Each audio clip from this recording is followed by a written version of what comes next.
January 1974, Wichita, Kansas.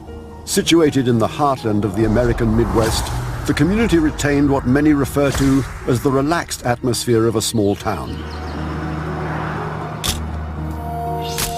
Wichita was a wonderful place to live in. It was your typical mid-sized city with clean air, good schools, good jobs, good economy. It was a terrific place to live and raise a family. At the time, the Otero family had only recently settled in Wichita. Joseph Otero had found a job as a flight instructor and mechanic in the city. He and his wife Julie had 5 children ranging in age from 9 to 15. The Oteros were a nice family. They had just moved in. They didn't have a lot of friends in town yet because they had just got here, but those friends that they had made really liked these people a lot. The 15th of January. After taking his 3 older children to school, Joseph Otero was back at home with his wife and their 2 youngest children, 9-year-old Joseph Jr. and 11-year-old Josephine. They're still a little bleary-eyed, eating breakfast, just getting ready for the day. And while they're doing that, this man sneaks up into the backyard, up to the back door. The man cut the telephone line and then entered the house. So they were all at the breakfast table when they were attacked. 3:30 p.m. 2 of the children returned home from school. Strangely, the garage door had been left open and the car was gone. They see, Mom's purse on the living room floor. It's been dumped out. All the breakfast food and the dishes are still in the kitchen, and nobody's answering them when they're calling out, trying to find somebody home. Then, in the bedroom, they were confronted by the terrible sight of the lifeless bodies of their parents. Charlie Otero came home to find his younger brother and sister in deep shock. They all rushed out of the house, screaming for help. Mrs. Otero, she was found fully clothed, laying face down on the bed in their bedroom with a rope around her neck, put a plastic bag over her head.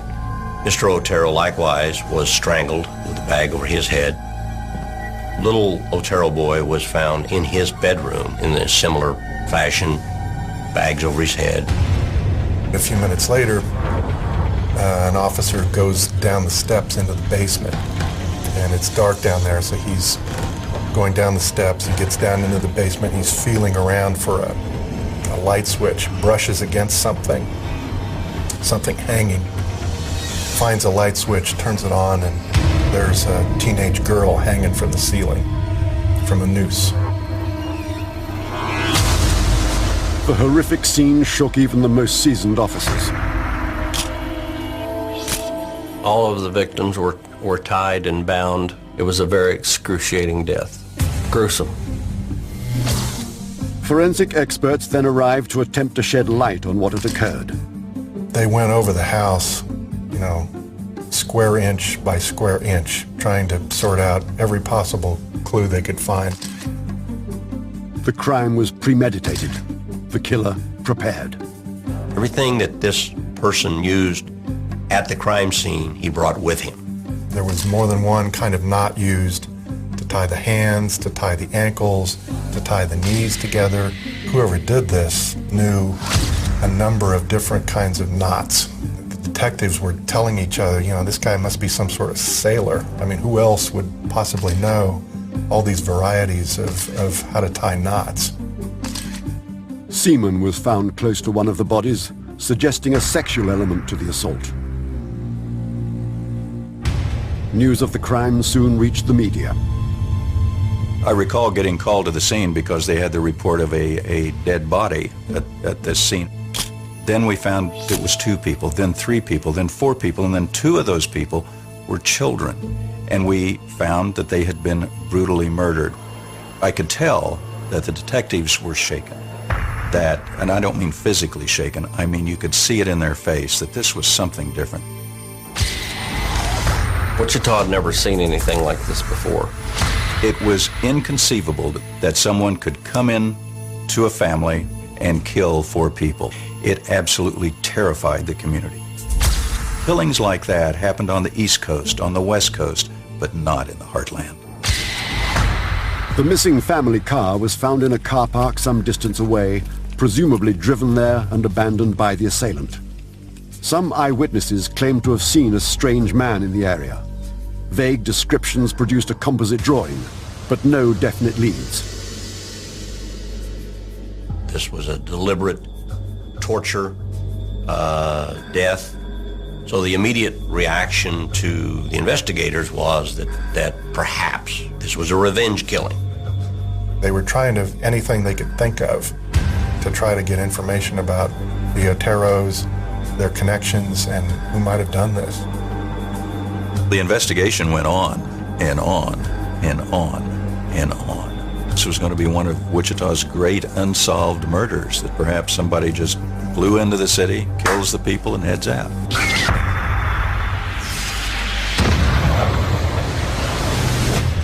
Later that year came a surprise development. Rumors and a premature news report about a possible suspect prompted an enigmatic phone call to the local newspaper, the Wichita Eagle. On the other end of the line, the anonymous caller said that the authorities were on the wrong track. He suggested that if they really wanted to know who killed the Oteros, the police should visit the public library and look inside a specific book, in which he had left a note concerning the crime. Officers went to the library immediately. Inside the book, they found a typewritten letter, which contained a victim-by-victim account of the murders. It was written in disjointed, broken English. That had all sorts of details that only the killer would know. He described the positions of each body, the rooms that they were found in. But he was telling us that, he did this. I want the recognition for this. They just couldn't believe that the killer would actually invite attention by sending a letter. The letter ended with, the code words for me will be, bind them, torture them, kill them. BTK, remember the initials, you'll see them on the next body. Although obviously written by the killer, the note proved untraceable and produced no suspects. Once again, the investigation came to a dead halt.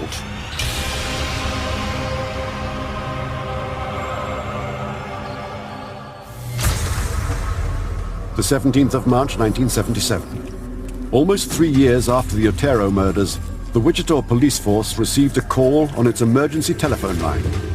In responding to the call, the body of a young woman was found.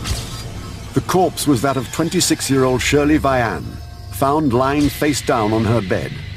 The scene bore a sickening similarity to the scene of the Otero murders. Detectives noticed the same thing. Knots, tape, tied in some fashion to a bed. In this case, however, there were survivors. Shirley Vian's 3 children, traumatized but unharmed. Sitting down with police officers, they painted a horrible picture of what had taken place. Some hours earlier, 5-year-old Stephen had been sent to the shop to pick up a bag of groceries. On his way home, a man stopped him and showed him a photo, claiming he was looking for someone. Unable to help, Stephen returned home. A few minutes later, there was a knock at the door. And there's the guy who had been out on the street with the photograph. The guy starts asking questions, is anybody home? Is your mother home? The mother hears this and comes to the door. I think he says he's a private detective or something. I think he might have shown some fake ID. But then he shoulders his way into the home, pulls a gun, and takes control. He begins to tie them up, and he's prepared. Starts pulling out rope. At that point, they just become, horrified, and they're screaming. The man forced the children into the bathroom, tying the door closed with a rope. The oldest child was able to open the door a little bit as his mother was being killed, suffocated. Can you imagine anything more terrifying for a child than watching your mother be killed? We used child psychologists and others to try to get as much information out of the kids as we possibly could. They were able to tell us that it was a big man. Of course, When you're a little guy, you'd think everyone's big. It was a big man, and that he was white, and that he had a bag, and that he wore gloves. The children described it as being a black bag. Inside of that, there were probably some type of a weapon, tape, plastic bag, bindings, tools that he thought that he needed to finish the job, so to speak. Police really didn't have much to go on other than a vague description that this guy might be a white male. That's all they knew. That's most of the male population in Wichita, and that's about all they had. Although no hard evidence linked the murder to the Otero crime, there was a growing fear behind the closed doors of the investigation team that the man known as BTK was the author of both attacks. At that point, there was some real strong debate about what they should do. Should we try to communicate with this person, or is that just going to make him kill more people? If we go and warn people in the media, if we call a press conference, is that just going to inspire more killings? The killer's next move would force them into action, and in Wichita, turn anxiety into wholesale panic. 1977. In Wichita, Kansas, 26-year-old Shirley Vian was murdered on the 17th of March. In an earlier crime, 4 members of the Otero family met a similar sadistic fate, bound and suffocated in their own home. Although firm evidence connecting the crimes was lacking, the police suspected a serial killer was on the prowl. Another attack removed all doubt. In December, a man went into a phone box in the city and called the police. He informed them that there'd been a murder and gave the name and address of the victim, Nancy Fox. Without identifying himself, he walked away from the phone box. Officers hurried to the address in question, forcing open the locked door. We found Nancy Jo Fox bound and gagged within her residence on a bed. Her closet door was open, and there was a pile of clothes. Looked like somebody made a little chair and waited in the closet. He'd cut the phone line and had broke in the back window. Although a search for prints gained nothing, semen was found, just like at the Otero mass murder scene. Personal effects also appeared to be missing, including Nancy's driving license.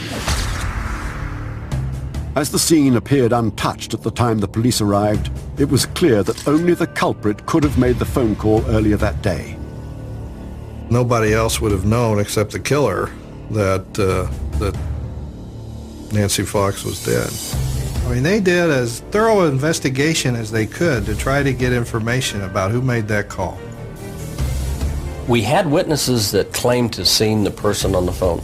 He didn't actually hang the phone up. He just walked off from it. One witness described the man as being 6 feet tall, possibly with light-colored hair. Most revealing of all, he was wearing a uniform, indicating he might have been a tradesman of some kind. Hoping his voice would help to identify the caller, a recording of the message was obtained. Audio experts filtered out the background noise so that the words stood alone. We were able to get a little bit of information, just that it was typical Midwestern voice and nothing specific, so it didn't pan out. The killer soon made contact again. In February 1978, an envelope arrived at the offices of KAKE-TV, Wichita's television station. Inside, a detailed typewritten letter claimed responsibility for a total of 7 murders, involving the Oteros, Shirley Vian, Nancy Fox, and another unnamed victim. The envelope also contained a sketch of Nancy Fox face down on her bed, along with a poem entitled, "Oh, Death to Nancy."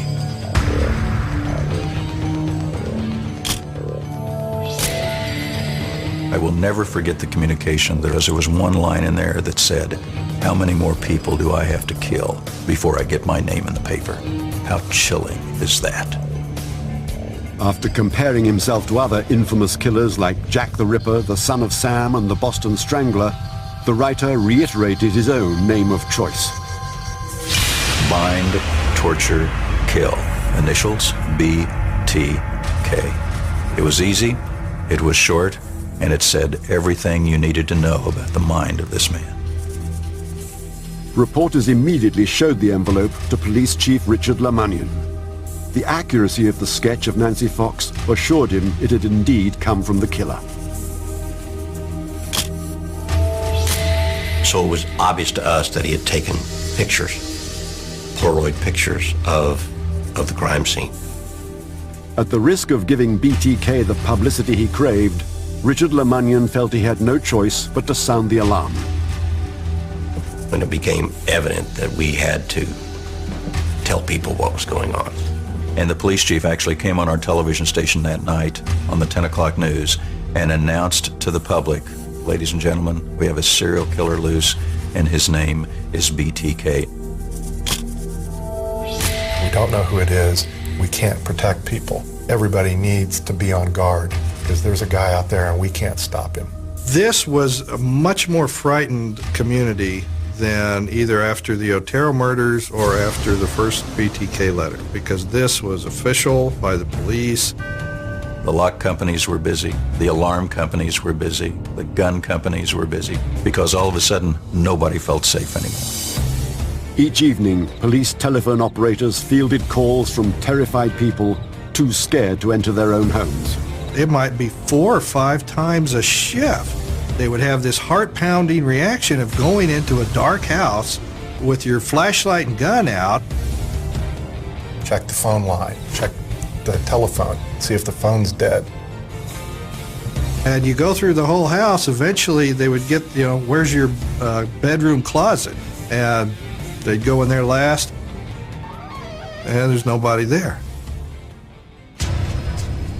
In the search for suspects, there was little to go on other than a vague description of a white male, possibly 6 feet tall, who might wear a uniform for his work. We got hundreds, literally hundreds and hundreds of calls as to who this individual might be. They were making lists of the known sexual predators in town. They were cross-checking the lists, predators, violent people, criminals just released. Since BTK referenced other serial killers in his letters, it was felt he might have done research on the subject. We went to the public library, but we were able to, in those days, get a list of who had checked out the serial killer books, and we did the same at the Wichita State University Library. The locations of the crimes were mapped and scrutinized for possible links and clues. We thought that there was a comfort zone for BTK, a kill zone. Everything that we know about BTK occurred within that area. The phone calls, the kill sites, the dumping of the cars, the dropping off of the letters. We had all kinds of maps, circles. A circle of a certain radius would go through all the victims' houses. They all occurred on a north-south street. All the victims were on the west side of the street. But there was always an exception, it'd be well through all the houses but one. Well, okay, we couldn't explain the but one. Sometimes you can't see the forest for the trees. You're always looking for these patterns, and the harder you look, it's not there. At that point, the 7th victim, unnamed by BTK, was believed to be 21-year-old Catherine Bright, tied up and stabbed to death in her home not long after the Otero murders. Despite an intensive investigation, the police had uncovered no solid leads. We developed a lot of suspects. We uncovered a lot of weird individuals, but we never did identify the strangler. In April 1979, a 63-year-old woman, Anna Williams, went home after spending the evening with relatives. Inside, she noticed some drawers in her bedroom were open, and many things were out of place.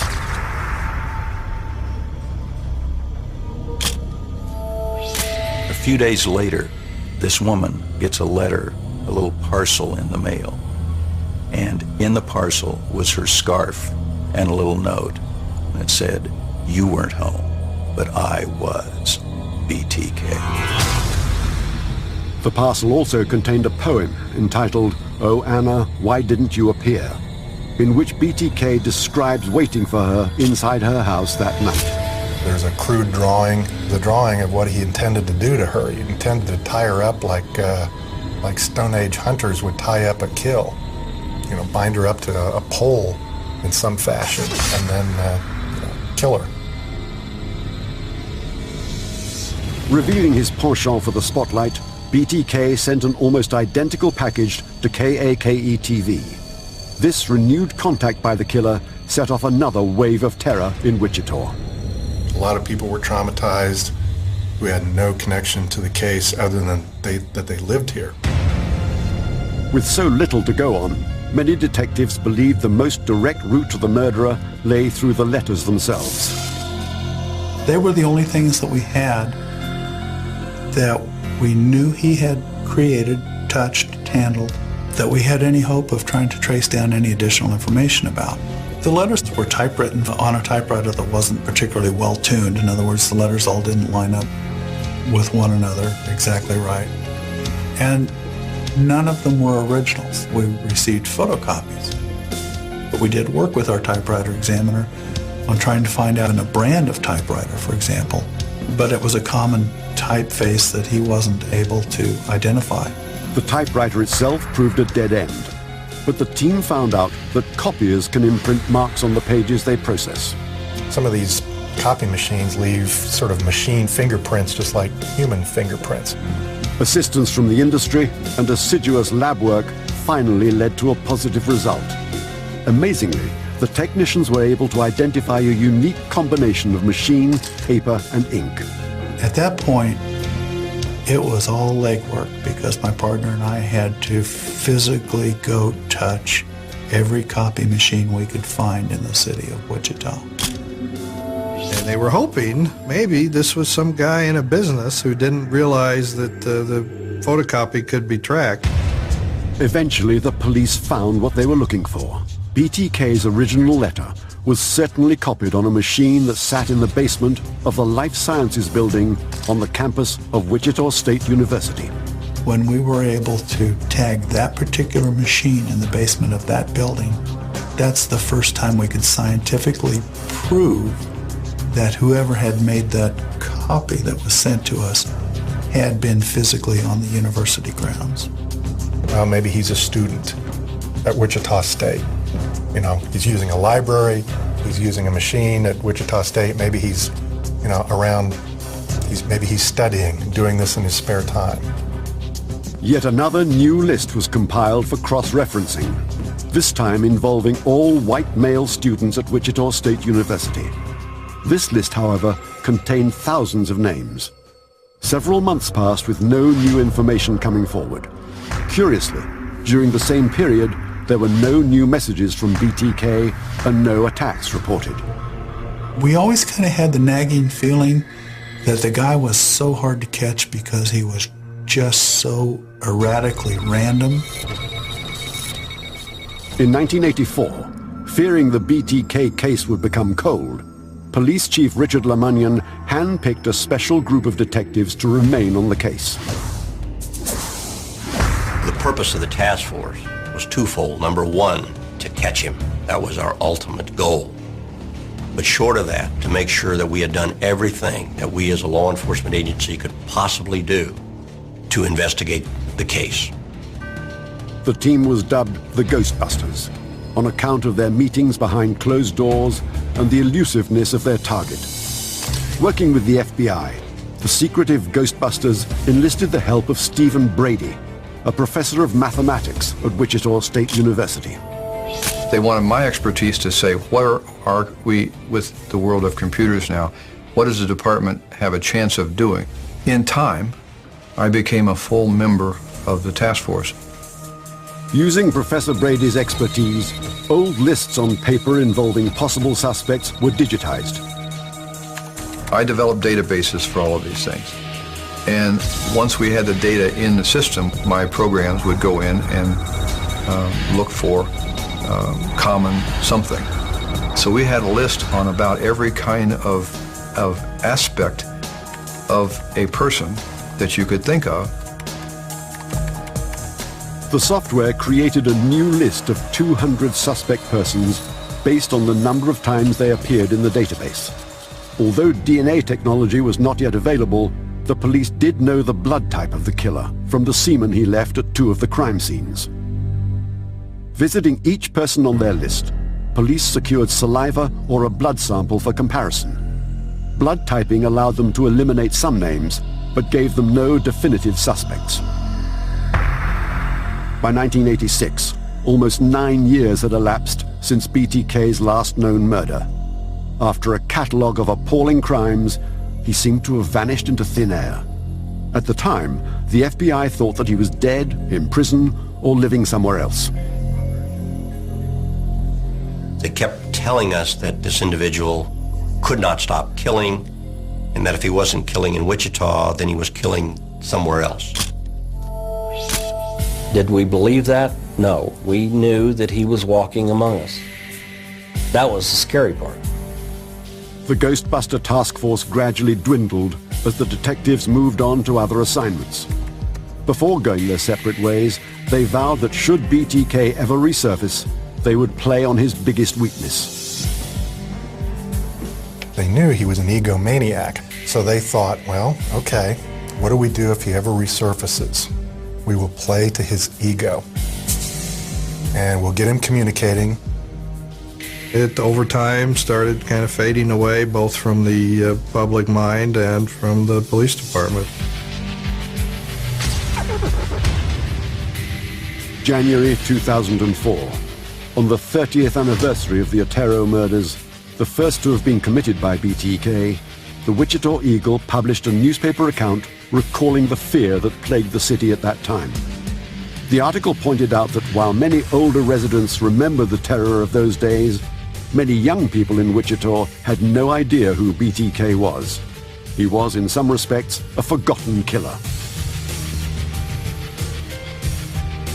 It was the newspaper article that really started opening the floodgates. And it infuriates BTK, who's never left town. The 19th of March, 2004. The Eagle received a letter containing a photocopy of 3 photographs and a driving license. The license belonged to Vicky Wegerly, a Wichita woman murdered in her home about the time the Ghostbusters were disbanded. Some people thought it was a hoax, and that the photos were crime scene pictures taken by the police. One journalist, however, observed a worrying discrepancy. Look at these photographs. Look at her hands.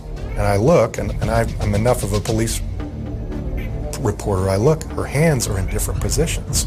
And her top has been moved from photograph to photograph. And there's a slightly different body position. And I just go, oh my goodness. Police never move a body at a crime scene. These are not crime scene photos.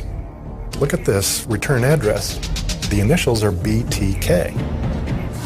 The story hit Wichita like a tornado. It was front page news. It was the lead story in all the TV stations. There was true fear that went through the city during this period of time, and rightfully so. I mean, here this guy is back.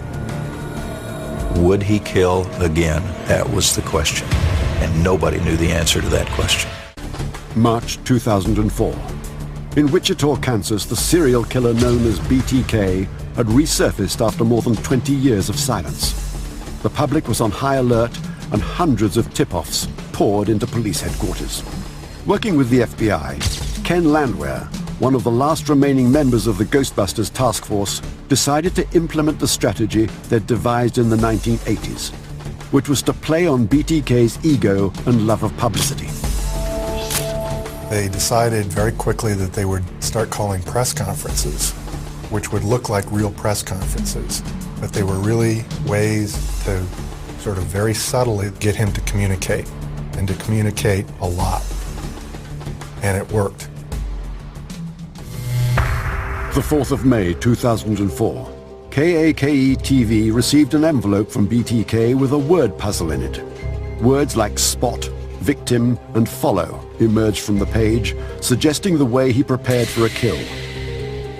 Others, like realtor, insurance, and serviceman, indicated the method he used to gain entry to his victims' houses. The envelope even contained chapter headings outlining his life of crime. The killer was writing his own book, The BTK Story. A month later, a resident of Wichita found another BTK package. It held typewritten pages under the title, Death on a Cold Winter Morning. This was a grisly account of BTK's first known murders in 1974, the 4 members of the Otero family. In the next 11 months, there were close to a dozen messages. So he was very busy. A third package found in a park contained a doll bound and gagged, along with the driving license taken from Nancy Fox, murdered in 1977. Typed pages titled Chapter 9 painted a disquieting picture of how he had stalked and killed the young woman. He was seeking this publicity. He loved the publicity, and you know that he was reading the newspaper and turning on the TV every night because he wanted to see himself as BTK on television.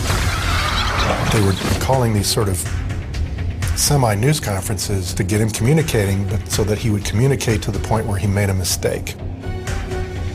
On the 25th of January 2005, the first significant lead emerged. KAKE-TV got a postcard from BTK. It led the police to another parcel, an accompanying letter left in a vehicle in the car park of a hardware shop. Detectives visited the shop and interviewed the staff. One remembered finding a cereal packet with odd markings on it in the back of his pickup truck 2 weeks earlier. Back at his house, he retrieved the box from the rubbish bin. Inside was a note from BTK in which he asked whether or not it would be safe for him to send his next writings to the police station on a floppy disk. He told the police to reply via the newspaper classified ads using another nickname, Rex, which is the Latin word for king. Knowing that a computer disk can harbor concealed data about its user, the police responded with an advert that read simply, Rex, it will be okay. While awaiting BTK's next move, the hardware shop assistant who had found the last package showed detectives where he was parked the day it turned up. The space was within sight of one of the shop's security cameras.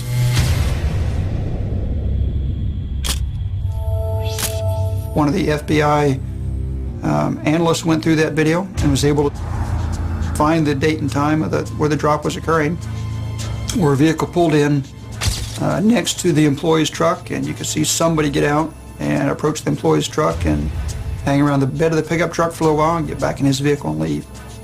From looking at the video from that, it appeared that the vehicle that BTK was driving was a dark-colored, fairly new Jeep Cherokee.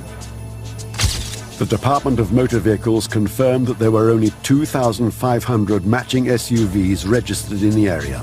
So we started down that list, looking at people who had Jeep Cherokees.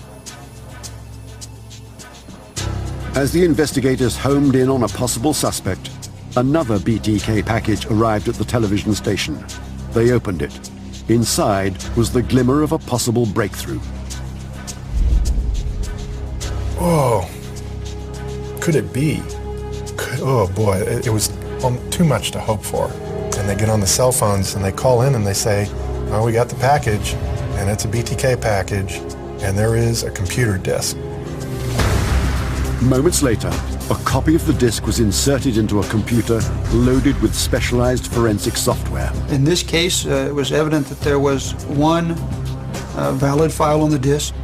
We're able to see that it appeared that at some point in time, the original title of that document had been Christ Lutheran Church. Whoever had been last using it was logged in to a computer using the username or account name of Dennis.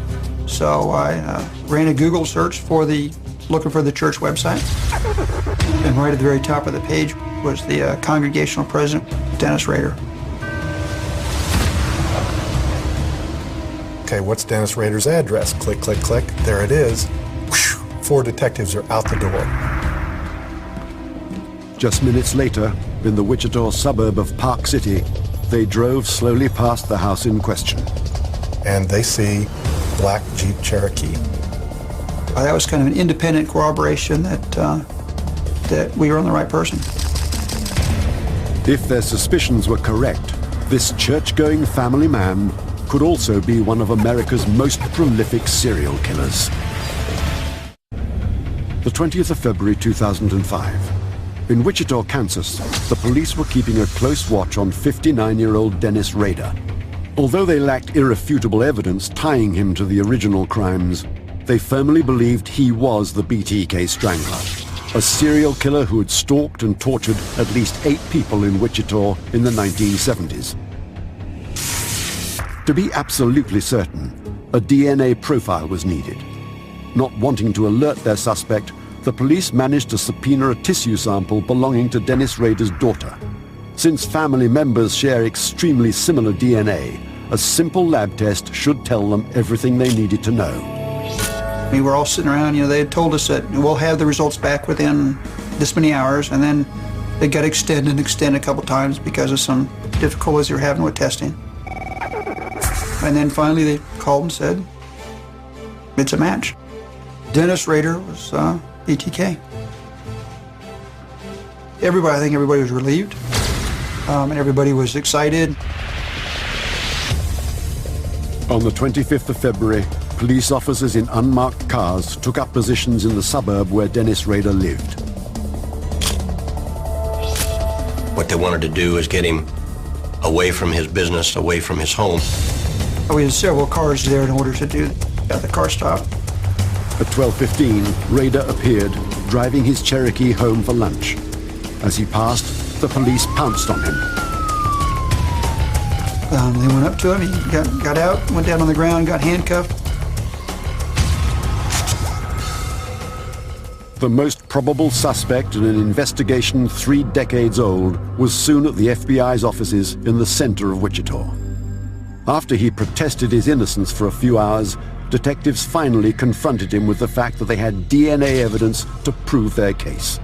They also showed him a copy of the computer disk he had posted to them only days earlier. The FBI agent just leaned forward a little bit, said, just say it. Say who you are. Dennis Rader looked at those and said, I'm BTK. I guess you guys got me, I'm BTK. What followed was an extraordinarily shocking confession.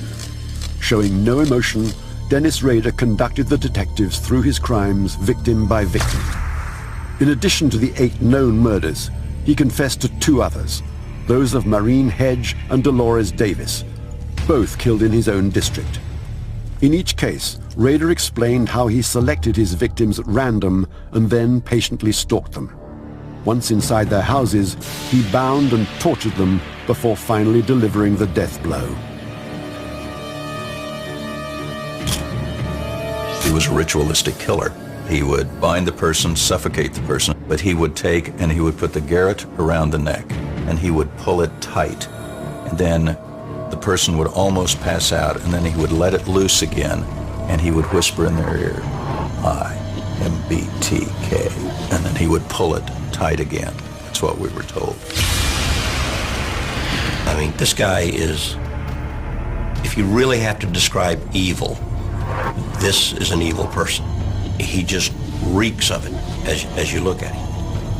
As he's going through this callous dissertation of how he murdered these innocent people. Every word of Rader's confession was backed up by material found at his office and at his parents' home. He stalked hundreds and hundreds of women over the course of time, took notes, figured out escape routes, figured out who they were, wrote down their addresses. As to the motive behind his crimes, Rader could only explain it as fantasy and sexual compulsion. In some of his writings, he called it the monster, or Factor X, an irresistible urge that drove him to torture and kill. He had a family. He had jobs. Most of the time he was doing all of this. Dennis Rader's life was a complete lie. Dennis Rader did appear once on one of the many police lists over the years as one of the thousands of students at the university where his student identification gave him access to a photocopier. Although he managed to evade capture for over 30 years, his love of the public spotlight was his final undoing. Attention. It's what it was always about, attention. Him getting attention. His ego. His ego is what got him caught. For the first time, the news about BTK spread relief instead of despair.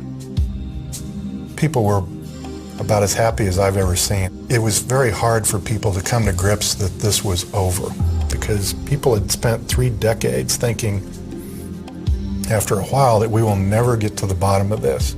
But there was also a sense of disbelief. Nobody could believe that this guy was it. He was the guy next door, and that was the most terrifying thing about him.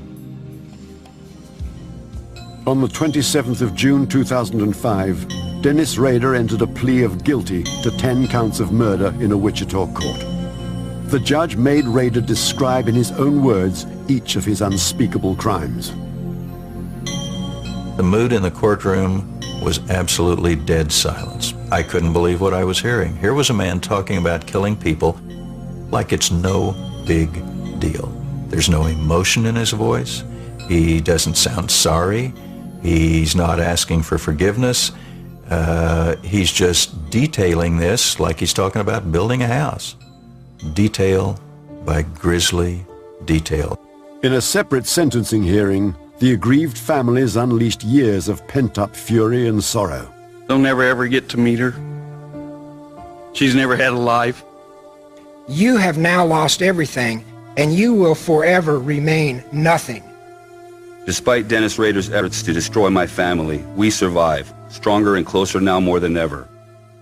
As far as I'm concerned, when it is all done, Dennis Rader has failed in his effort to kill the Oteros. Thank you. The image that stands out to me is Josie Otero. The few pictures that we've seen where she's alive and just a little kid growing up. This is what this is really about. This is what this guy did. He ended this little girl's life. He did it horribly, and he did it to her parents and her brother and 6 other people. Dennis Rader's crimes were committed at a time when the death penalty was not in effect in Kansas. Instead, he received 10 consecutive life sentences, the harshest penalty the standing law permitted. I don't think you could ever, if you murder someone the way that he murdered these individuals, you can ever have, quote, justice, so to speak. But I think you can take, you can find peace in the fact that he's been identified and that he's in prison and that he's not going anywhere. He's in a box, and he's going to stay there for the rest of his life. And that is justice.